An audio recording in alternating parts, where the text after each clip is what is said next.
Our case study is Shell's human rights violations in Nigeria. I'm Keenan, Flynn. I'm Richard Garcia. Walker, Phillips. And I'm Amer Alzahrani.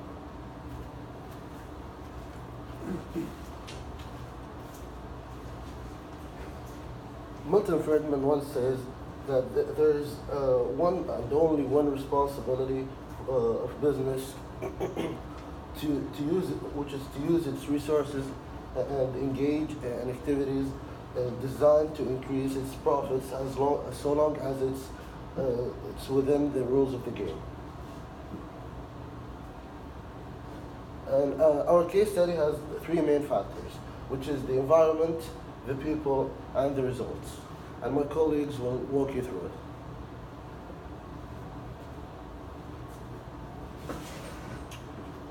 So 76% of gas disposal in Nigeria is from flaring, as compared to 0.6% here in the US. Carbon dioxide and methane are released during flaring, and this has been proven to cause global warming. Flaring also destroys food crops, and it leaves farmlands completely useless. The farmlands in Nigeria were described as being biological dead zones.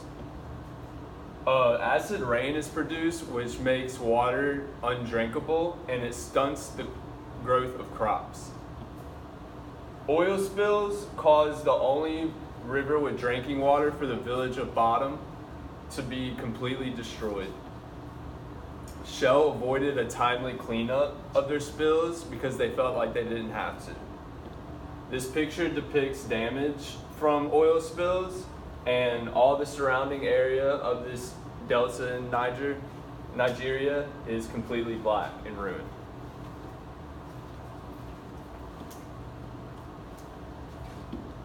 Along with the factors to their environment, Shell's people, Nigeria's people suffered greatly also, so that their very right to life was assaulted, not their way of life, which included fishing and farming, but their right to life, which included their needs to survival.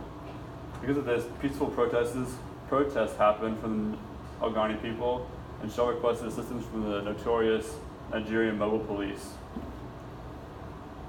After this, Shell, what they called the militarization of commerce, they armed the army of Nigeria by giving them weapons and boats and vehicles to keep people of the Alzahrani villages intact. This caused over 100 people to be killed and houses and villages to be burned to the ground. The MOSOP was formed, which stood for the Movement for the Survival of the Alzahrani People. The first official act of MOSOP was to draft the Alzahrani Bill of Rights. The situation of this in the Nigerian Delta was brought to the UN, but then no real action was taken by the UN. They only drafted a statement which said that Shell was doing wrong to these people, but no physical action was taken. The protests still continued even after the UN statement. This caused a task force to be created by the Nigerian government, which caused over 2,000 innocent civilians to be killed, 37 villages to be destroyed, and over 30,000 Alzahrani people to be displaced throughout the country.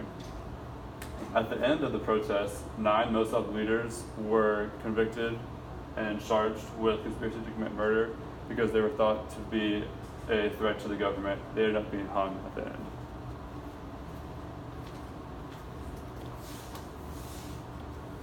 Shell was finally urged to change their principles through economic influence. Shareholders in society were unhappy with them, and Shell feared public outrage. They immediately reversed their environmental practices.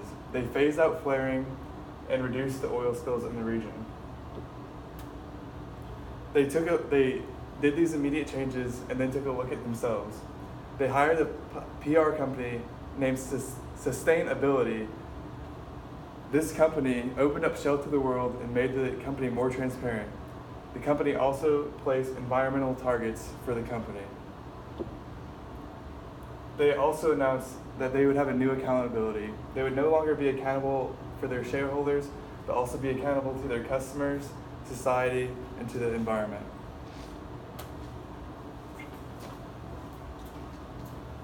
In conclusion, a constant flaring and spills of oils had a detrimental effect on the Nigerian environment. and the rights of the people has been destroyed, and it resulted in a countless number of deaths. And the outside pressure of the shareholders and the society has pushed Shell to change its practices and to make life more safe. Thank you.